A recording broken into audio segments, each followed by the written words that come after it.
Hello, I'm Senator Olympia Snowe from Maine. In the coming days, the United States Senate will have a long overdue debate and vote on a constitutional amendment to require a balanced federal budget. And let there be no mistake, we have no greater duty than to once and for all obligate the government to live within its means and spend no more than what it takes in. I have been a longtime champion of a balanced budget amendment in both the House and Senate to prevent precisely the kind of fiscal quagmire we are enmeshed in today, as our federal government borrows an astounding 40 cents of every dollar we spend. The fact is, debts and deficits do matter. We have now entered what some have called an economic danger zone. Our outstanding debt, which has now reached $15 trillion, has stunted economic growth, costing millions of American jobs.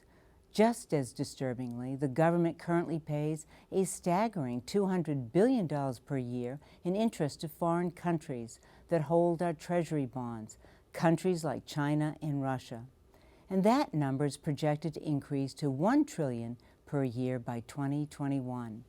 Indeed, in the 3 short years since President Obama has taken office, the national debt has increased by nearly $5 trillion.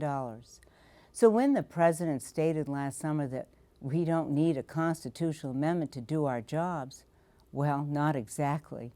If Congress were capable of doing its job, it wouldn't have added nearly $10 trillion to our national debt since 1997, the year a balanced budget amendment failed to pass the Senate by just a single vote.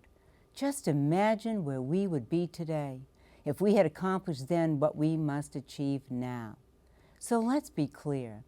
The impending vote to amend the Constitution represents a choice between changing business as usual in Washington or embracing the status quo that we can no longer afford, the status quo that has led to an inexcusable 950 straight days without passing a federal budget, the status quo that has brought us the first ever downgrade of America's sterling AAA credit rating, and the status quo that was exemplified by the so-called supercommittee's inability to agree on $1.2 trillion in deficit reduction over the next 10 years. Even the automatic cuts resulting from the supercommittee's failure to reach an agreement could all be undone by this or any future Congress unless we pass a balanced budget amendment like those already adopted by 49 other states, which will bind each successive Congress in perpetuity. Now, I've heard all the arguments against this amendment, and we will hear them all again.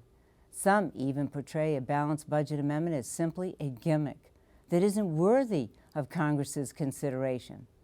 But I say, if this really were a gimmick, Congress would have passed it a long time ago. The bottom line is, the real reason many lawmakers don't want a balanced budget amendment is the exact reason why it's so essential. They don't want their hands tied. They want to continue to spend without restraint. Their way has been to break budgets and amass more and more debt, all the while promising Congress will one day balance the budget. Well, as we sadly know, the promises were empty, the debt is astronomical, and their way hasn't worked. Now it's time for our way. For too long, the burden has fallen to supporters of the balanced budget amendment to justify its necessity.